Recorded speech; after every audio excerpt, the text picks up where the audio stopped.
right, let's bow our heads for prayer. Our Heavenly Father, we come before you this morning. We just thank you for this opportunity to be in your house, to sit under the teaching of your word. And I just pray that you would be with Marv as he shares. Just pray you would bless him with the words to speak that we have a need of. Help us to be attentive and open our hearts what you have for us this morning. We ask this in your name. Amen. Amen. Bless you. Thank you.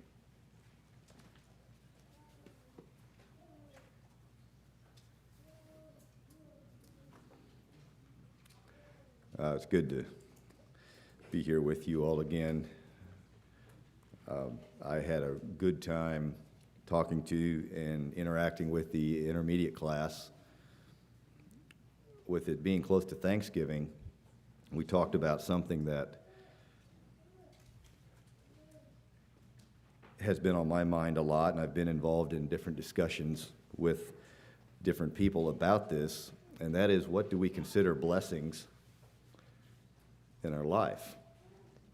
And I guess if you're an intermediate parent, you can ask them what we talked about.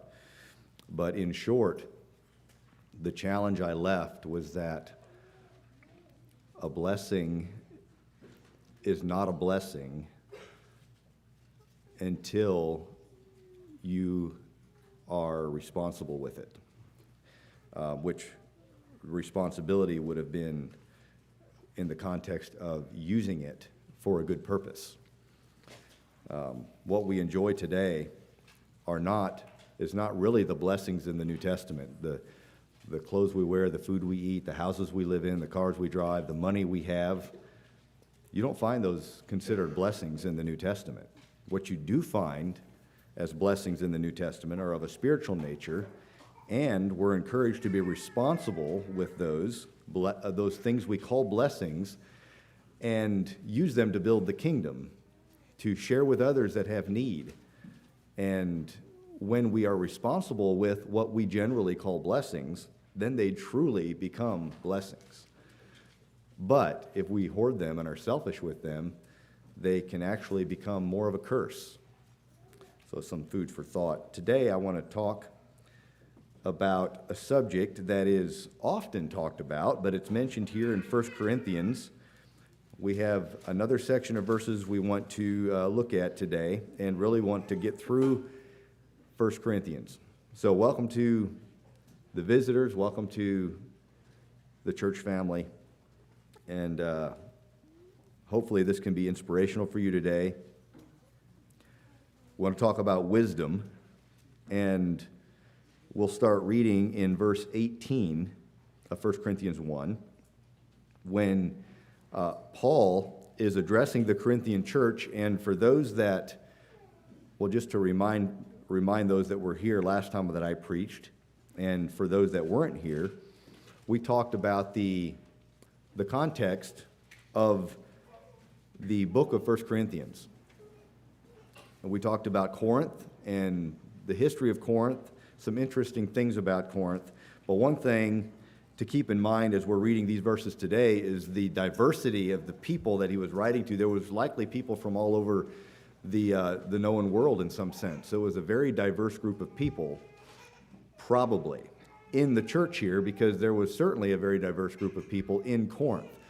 Corinth was a central location where many ships would come, cargo ships, and rather than sailing around a huge peninsula close to Corinth and encounter dangerous seas, they would come into the port of Corinth and would spend several days at least in Corinth while their supplies were being unloaded off of the ship and carted across a narrow strip of land, a fairly narrow strip of land, and then loaded up again at the next port, and then they continue on. It was worth it for ships to do this because of the dangerous seas that were around the peninsula. That was their only other option when they were sailing through that area. And so because of all the ships coming into port and all of the work involved with unloading cargo and then being carted across and loaded onto another ship, or if the ship was small enough, they'd take the ship across. There was a road, like a track, almost like an ancient train track type of thing there. Today there's a canal that they dug, but back then they didn't have a canal. And so they would take it across on land. And of course, modern ships are even too big to go through the canal, and they're also able to handle rough seas, so they end up sailing around the peninsula in modern day. But back then, there was lots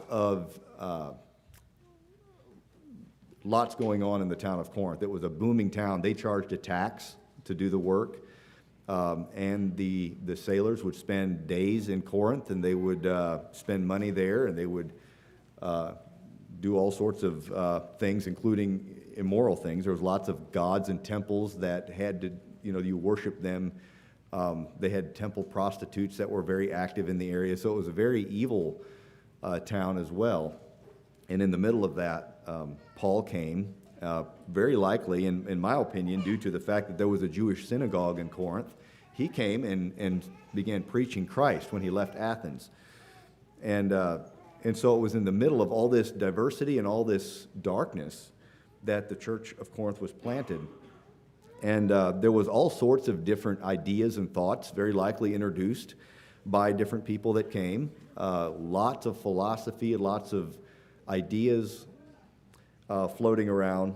And so here, Paul, writing this letter to the Corinthian church, starts talking about the simplicity, yet the profound, solid truth of the gospel of Christ. And so he says this, starting in verse 18.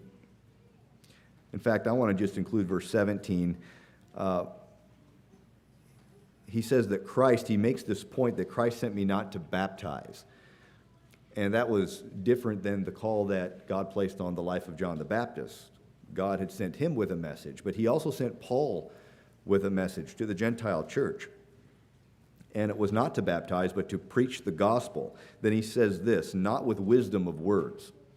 Wisdom of words was what so many people talked about, I'm sure, in Corinth, in the Corinthian philosophical world. Who could give the best argument? Who could make the most sense?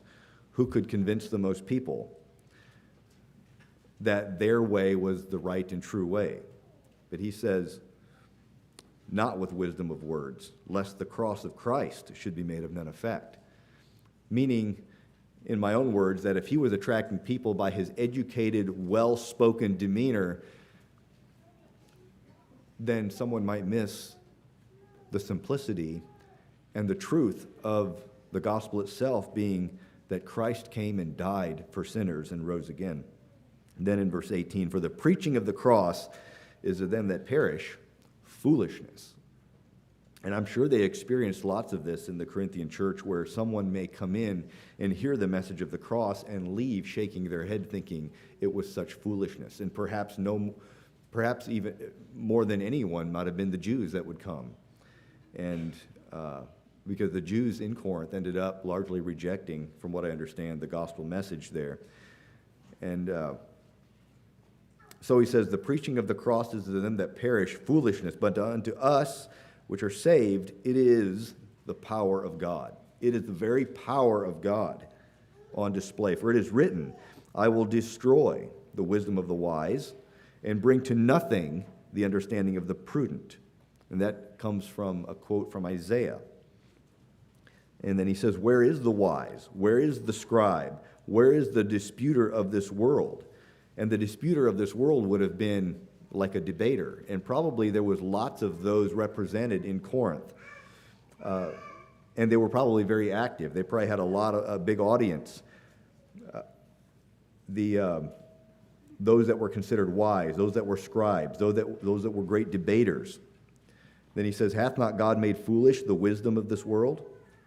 So what those around them were considering wise, actually God considered foolish. For after that, in the wisdom of God, the world by wisdom knew not God. It pleased God by the foolishness of preaching to save them that believe. So he's basically bringing out here that God decided long ago that man would not find God through wisdom. And more on that later.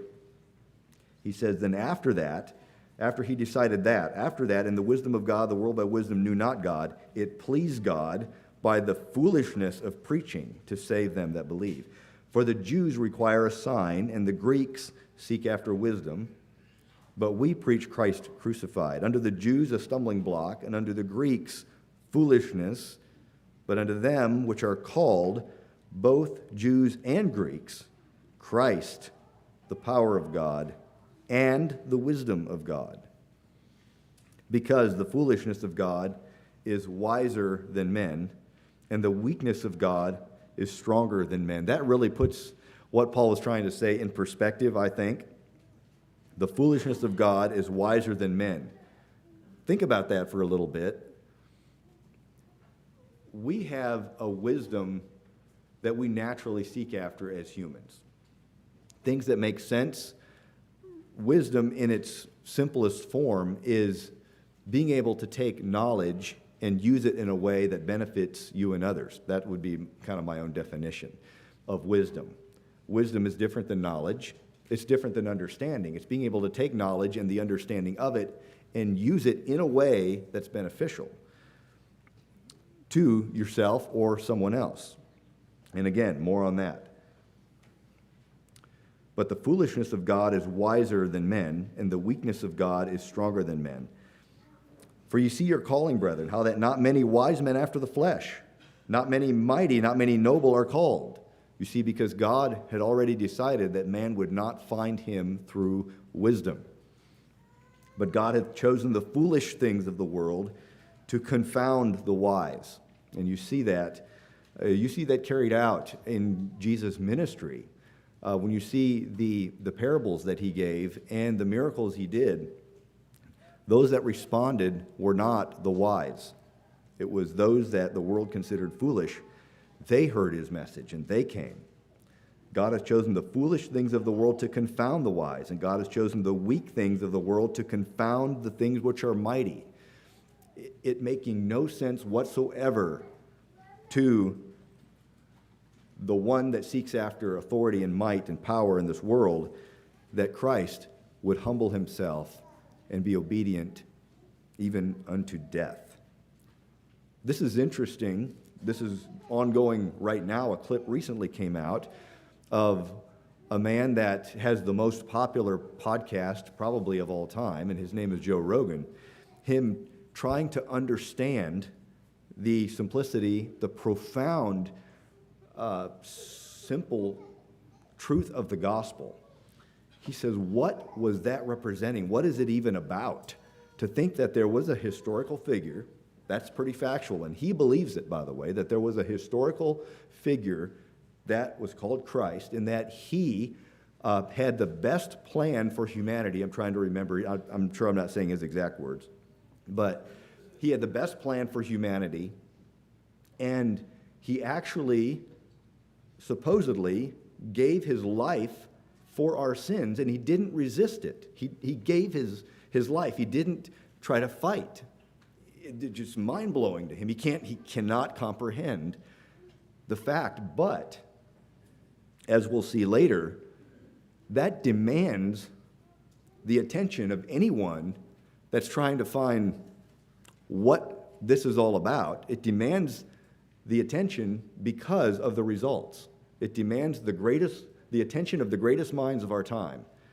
If they have any sense about them, they're going to be paying attention to this historical figure, even if it makes no sense to them, because of the results. And Christ said that wisdom is justified by its results.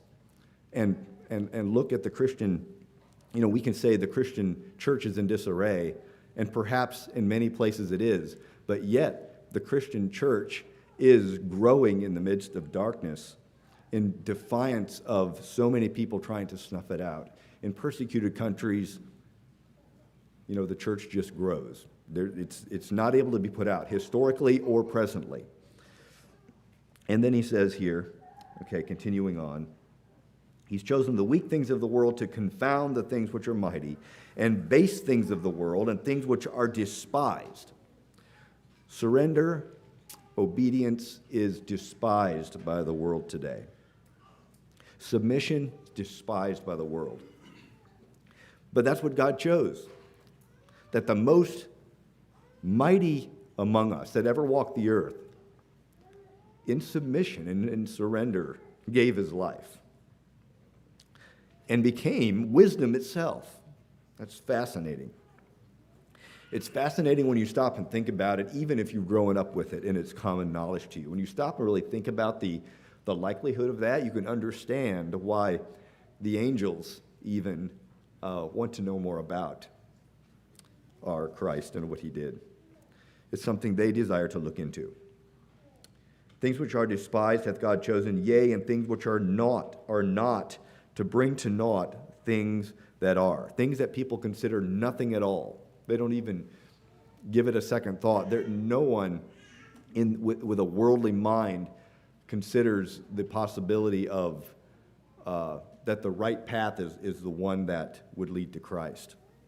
It's so simple and so despicable. You know, we live our lives as humans, as sinful humans. We live our lives trying our best to get away from the message of the cross, of surrender. Because we want to be proud, we want to be powerful, we want to be wealthy, and all of those things. But this is how God decided he would reach humanity. And in verse 29 he says, so that no flesh should glory in his presence. And then in verse 30 he says, but of him are ye in Christ Jesus, who of God, and this is talking about Christ, who of God has made unto us wisdom and righteousness and sanctification and redemption, that according as it is written, he that glorieth, let him glory in the Lord. And that's the very essence of grace, and that's why it can be almost confusing to understand because of our natural state. So, chapter 2 talks a lot about wisdom. And so we're probably going to be discussing some of this again. But when you think of, I just want to ask a question, and you can answer this actually. When you think of wisdom, immediately what or who pops in your head when you think of wisdom? Saul? Solomon. Is that what you said, Solomon? Solomon. Yeah, Solomon. All right. That was a wise answer there. Yeah. Yeah, I didn't choose a wise time to do that. But yeah, Solomon's the answer I was looking for. And Solomon had wisdom, and he actually states this. He was more wise than anyone that came before him.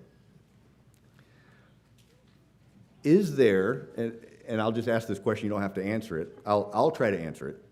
Is there more than one wisdom? Types of wisdom in the world. And, you know, we could probably do a series of messages on wisdom, and maybe sometime I will. But I just want to point out, for the sake of this passage here today, to help us better understand what Paul was talking about. He was talking about wisdom of God, wisdom from above. But God has given to mankind wisdom. From creation, we were created in the image of God. And Adam and Eve were given wisdom. Adam was put in charge of the earth. And, you know, he named the animals, and he made decisions. He had an authority over all the animals of the earth. And it took wisdom to actually operate and keep order and prosper in the world. And I've thought about, or kind of came up with, three different kinds of wisdom that we have as humans, or actually two that we have as humans, and the third is the one that Paul mentions today that comes from God alone. But there is a wisdom that I've kind of struggled with knowing what to name it. So maybe you have a better idea than I do. I was wanting to name it earthly wisdom, but I think I'm going to go with the word practical wisdom so as to not confuse it. Practical wisdom. And that is wisdom that we are born with, and wisdom that can grow as we become more educated and knowledgeable and have understanding. There was wisdom that God gave to those who were building the tabernacle, wisdom to actually do fine, detailed work. And we see this throughout history where there were people that were very wise. And so the best of those, I think we could say, the best of those that had practical wisdom, and again, that may not be the best term, but for today we'll use that term, practical wisdom. The epitome of practical wisdom we see in the life of Solomon. When God gave him wisdom, it was wisdom to rule the nation of Israel well. And that wisdom that Solomon had, extraordinary wisdom, with that wisdom, he tried to figure out the meaning of life. And it's fascinating when you think about it. And I hope you will agree with me by the end of today that you see, hopefully you can see clearly the three types of wisdom. And the practical wisdom is what Solomon had. And I've different times before I started studying this, kind of struggled with knowing what about Solomon's wisdom, because we need wisdom today, but what changed from the old covenant to the new covenant? And this is a little bit my conclusion, that he had a practical wisdom, extraordinary, divinely given, but it was for governing well. But with his wisdom, he tried to figure out the meaning of life, and we can see his journey when we see Ecclesiastes. And also then we have Proverbs, which gives an abundance of practical wisdom. That wisdom is what I would say that was in the Old Covenant, and it wasn't wrong. It was a good wisdom to have. It's what the Jews would have lived with as they were commanded to follow the law. Was practical wisdom that called for following instructions and was a call for obedience. And what's interesting is today we have practical wisdom as well. I mean, that's how we live our lives, is with practical wisdom. And we can use it for much good. But then there is another wisdom also at work in the world, and that I will call worldly wisdom.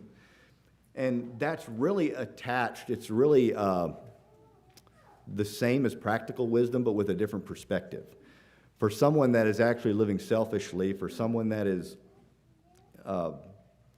seeking after the things of this world, they will use practical wisdom for their own selfish desires. And I think that is what you would call worldly wisdom. It almost becomes a different thing altogether, because everything, when you take an extreme example, maybe it would be along the lines of what somebody might call a narcissist or something like that, but where they take practical wisdom and they use it to exploit relationships, and they use it to, everything is coming back to somehow give them more control and to benefit their life. It's not really for the good of others. Worldly, and again, there's a spectrum there, so I'm kind of giving extreme examples. So you have that practical wisdom and you have worldly wisdom. And those are two wisdoms that interlock or interact together a lot. And when you read Ecclesiastes, I'm just going to give a little story that King Solomon actually shared that I think both of these wisdoms could be on display here, but this will be some food for thought anyway. and I'll read it in the NLT because I'm not really asking you to turn to it. It's in Ecclesiastes 9. You can turn to it there if you want. But when I'm reading something and I want you to hear, I tend to read it in a easier to understand translation versus the King James when I'm asking you to follow along. He says, here is another bit of wisdom. Like, this is something he was trying to think through and understand the meaning of life, and he kept coming up with the fact that it's meaningless. There's just nothing of substance to life. It just goes in circles. There's nothing new. He really is lamenting his way through his thought process, and he's writing it down, which is fascinating for me to read. And so here he says, here's another bit of wisdom that has impressed me as I've watched the way our world works. There was a small town with only a few people, and a great king came with his army and besieged it. Now keep in mind, there's very little detail in this story, but the details isn't supposed to be the point of the story. His point is in how people look at wisdom. There was a small town with only a few people in it. A great king came with his army and besieged it. A poor, wise man. Now keep in mind, we don't want to skip over words. He was poor and he was wise. Poor but wise. A poor, wise man knew how to save the town. And so it was rescued. No details as to what happened. But because of his wisdom, the town was rescued. They took his advice. But afterward, no one thought to thank him. That's interesting thought to me. No one thought to thank him. So even though wisdom is better than strength, because with his wisdom, he beat strength. The town was rescued. So even though wisdom is better than strength, those who are wise will be despised if they're poor. Now you're starting to hear about worldly wisdom. Worldly wisdom uses anything they can for its own advantage, but is not thankful. And if they're poor, they're looked down on. So worldly wisdom is seeking after wealth, power, money. They despise poor, even if the poor is wise. So even though wisdom is better than strength, those who are wise will be despised if they're poor. What they say will not be appreciated for long. But then his conclusion is better to hear the quiet words of a wise person than the shouts of a foolish king.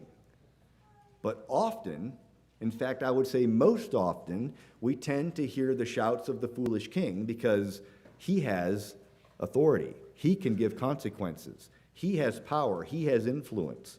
And so we, as humans, tend to listen to the shouts of the foolish king rather than the quiet words of a wise person. Better to have wisdom than weapons of war, he says, but one sinner can destroy much good. One sinner, one that has worldly wisdom, can cause much harm. I think that would be a good way of saying it. In Luke, in the New Testament, I'd like to talk about a story that I think, so this story, the story we talked about, kind of attached practical wisdom and worldly wisdom. Those two often run together. But the best that practical wisdom can do, this is what the Jew would have used to follow the law. Practical wisdom, you obey, and you are blessed and you're taken care of. And when you are in sincerity living with practical wisdom, the goal is to lead you to Christ. I think that can be like a schoolmaster. When you are out of sincerity living with practical wisdom, it can lead you to Christ. At least I think that's what it would do for the Jew when they were following the law. But you cannot understand the things of God. But since God created you in his image, even though you are a sinful person and separated from God, you still have the ability to reason because you're still created in the image of God. Something that I think a lot of people miss when they say we are totally depraved by our sin. We can't even want to come to Christ. One of my arguments to that is that yet we are created in the image of God. And we are created not only in his image, but in his likeness. And so the argument can be made that we lost the image of God, which I think we have, through sin, we did not lose our likeness. And both of those words are used in Genesis when God said, let us create man in our image and in our likeness, meaning that we still, even though we are depraved by sin, we still have the ability to reason, like the Jew that was bitten by a viper. It was easy to understand that if you looked and beheld the serpent on the pole, you would be healed. That takes practical wisdom. But then after the beholding, you realize there's a different wisdom you want to live your life by. And so here in this story in Luke, you have the practical wisdom meet with spiritual wisdom in this story. And this is an interesting story. It's probably one of my favorites, in part due to its unique nature, because Jesus used in his parable here the story of someone that was unjust, the unjust steward. There was a certain rich man which had a steward, and the same was accused unto him that he'd wasted his goods. And he called him and said unto him, how is it that I hear this of thee? Give an account of thy stewardship, for thou mayest no longer be steward. Then the steward, and I'll just, for the sake of time, maybe I'll skip the reading, and I'll just explain that in short, what the unjust steward did was that he was scared. I'm going to be put out of the stewardship, and I'm not going to be able to provide for myself. So he had this shrewd plan, and many of you are familiar with the parable. He went to his Lord's creditors, those that owed his master money. He contacted them as the steward, still representing, he was kind of on his last leg, but he was representing the master when he contacted his creditors and said, how much do you owe my master? And they'd say, so much. I'll give you a deal. You sit down, you write out a check for half of it, and we'll call it even. And he went to another one, and he did the same thing. His thought was, that will put him in favor with his creditors. Even though he was cheating his master, what good was it? He was already going to lose the stewardship. So he actually provided for himself, so when he was put out of the stewardship, he could go to them and say, hey, I was just put out of the stewardship. And they're like, well, hey, look, you really gave me a deal. Come on, I'll take care of you because you took care of me. In today's business world, in that lingo, you may say, you scratched my back, I'll scratch yours. You ever hear that term? I don't necessarily like it, but it's one that we can resonate with. And so the steward provided for himself for where he knew he was going to be going. Does that make sense? How he used money, worldly wealth, and used it to actually make friends so that they would care for him. And then Jesus actually commended, the master in the story commended the unjust steward because he'd done wisely. And then Jesus said this. He said, for the children of this world are in their generation wiser than the children of light. Because in his practical wisdom, actually he was using worldly wisdom really, because he was using his wisdom in a way that only benefited himself. But he used his wisdom to actually prepare for where he was headed. And then Jesus said this, that he actually is acting wiser than you that are calling yourselves disciples and saying you believe in me.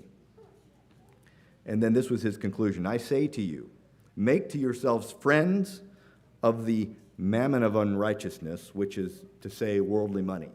Use your worldly wealth to make friends that are going to be there to receive you into everlasting habitations. That's not an easy thing to hear, but it actually is the adult version of what I was telling the intermediate class today, that a blessing is not a blessing unless you actually are responsible with it. Make to yourselves friends of the mammon of unrighteousness, that when ye fail, they may receive you into everlasting habitations. And then he says, he that is faithful in that which is least, which in context here is worldly wealth, is considered that which is least, is faithful also in much. And he that is unjust in the least which is worldly wealth, is unjust also in much.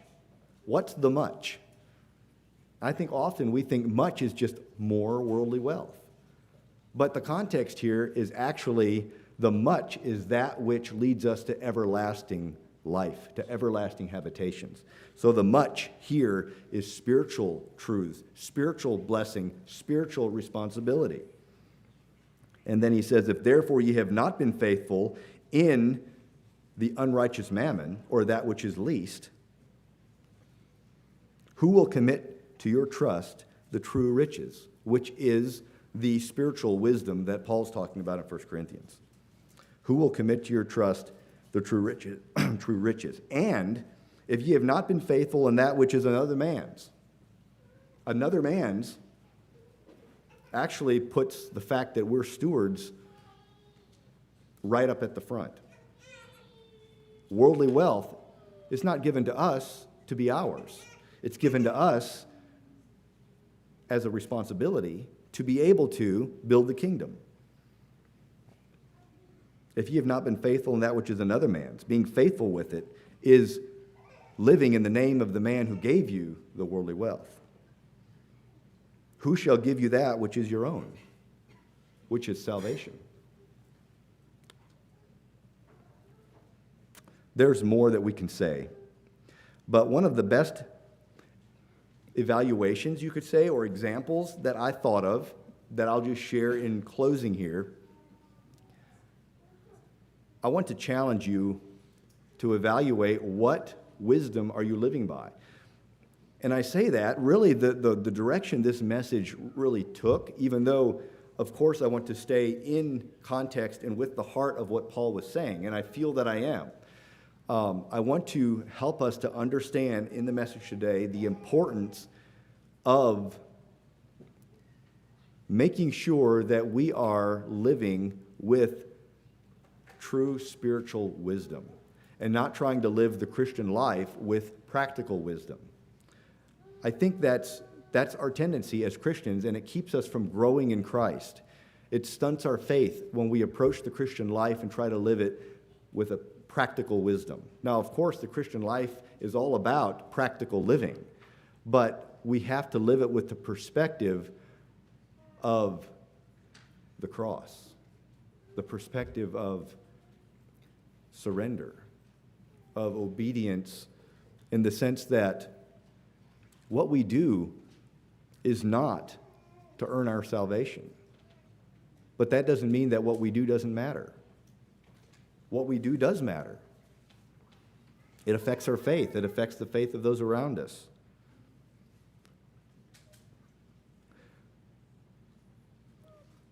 When I think of what's a good example to use, I think of marriage, the subject of marriage. You think of a husband and a wife, you think of parents and children, and then ask yourself, well, if you have a family, if you have a wife, or if you have a husband, what wisdom, or if you don't fit any of those, you can actually say, you can actually still use the same example, and I think you can actually still have a good takeaway, an accurate takeaway from it. In a marriage, the wisdom that you're living with will be quickly evident in your home. Are you living with practical wisdom? A practical wisdom is where maybe you as the husband, you are taking care of your family, and you're taking care of them well. And you're doing what a good husband should. You've got a good job. You spend a lot of hours working. You make a lot of money. You also try to spend time with them on the weekends. But you've got a nice house for them to live in. You let your wife go grocery shopping with your credit card, and you don't really put limits on what she can spend. You keep a nice car for her to drive, and she's got the keys. You are honestly trying to be a good husband to your family. It takes practical wisdom to do that. And I'm not discounting the importance of that, but that's not enough. You can raise your children in that environment, and very likely they will be emotionally hurt, emotionally stunted, and won't know how to have good relationships, and will struggle with knowing what life is all about. Because practical wisdom isn't enough. Or maybe you can, maybe you would have to reach the conclusion that you're living with worldly wisdom, where every decision that's made is made based on the fact of what's going to benefit you as the head of your home, the priest of your household. And so all the decisions are finalized by you, and all of the decisions are going to be making sure that in the end, you're going to have it the way you think it should be. You're going to be the most comfortable. You're going to be the most served. You're going to be the most respected. That's much like anybody in the world tries to do by seeking after power and authority, using the grace of your family and saying, I need that and maybe a little more. Or are you realizing the importance of living with spiritual wisdom, the wisdom that comes from above? Because that wisdom, we see in James, the wisdom of recognizing the cross, the wisdom of recognizing what Paul was talking about here, what the world deems as foolish, is actually the very power of God. And so for us to love our families, we love our wives as Christ loved the church.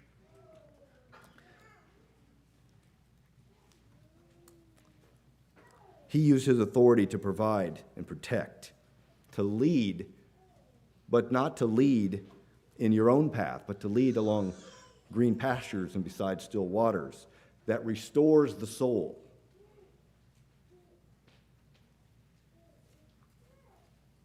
That's the wisdom from above. And it is first and foremost it's not clouded and bound up by sin. That wisdom is first pure. First pure means that the person that possesses it understands what forgiveness is, understands his own need of forgiveness, even above the fact that God forgave everyone. First and foremost is the realization that you needed to be forgiven, I needed to be forgiven, and the Lord has graciously forgiven me. It's first pure, because it's only forgiveness of sins that helps us, that gives us that we can claim to be pure. It's only through that. Then it's peaceable, then it's gentle, then it's easy to be entreated, and then it's full of mercy, and then it has good fruits about it. It's all of those things. That's the wisdom that Paul's talking about here, that actually the world deems as foolish, that tends to be a stumbling block for those that are religiously minded, that are all about system and structure and obedience and authority, all of that. This wisdom it causes those that are religious to trip over it. It causes those that are self-serving in the world to scoff at it and to walk away from it, saying, what foolishness. But for those who are saved, it's the only way. It's the great power of God. And if I can borrow a verse from chapter 2, just in closing here. It says, we speak the wisdom of God in a mystery, even the hidden wisdom, which God ordained before the world unto our glory, which none of the princes of this world knew. For had they known it, they would not have crucified the Lord of glory. As it is written, eye hath not seen, nor ear heard, neither has entered into the heart of man the things which God has prepared before to them that love him. Meaning that man was unable to find the wisdom of God through wisdom of this world. Through practical or through worldly wisdom, they couldn't understand it, right? Eye hath not seen, nor has ear heard, neither has entered into the heart of man the things which God has prepared for them that love him. It's not talking about heaven, by the way. It's actually talking about the wisdom from above that's pure, gentle, easy to be entreated. For he says here in verse 10, but God hath revealed them unto us by his Spirit. And then in verse 16 he says, who hath known the mind of the Lord, that we may instruct him? But we have the mind of Christ. And so it's only when we're given the mind of Christ that we can actually understand the things freely given to us of God. And so I want to challenge you in your evaluation to continue or to start seeking wholeheartedly for what the wisdom from above actually is and how it is lived out in your life, in your situation, with your loved ones.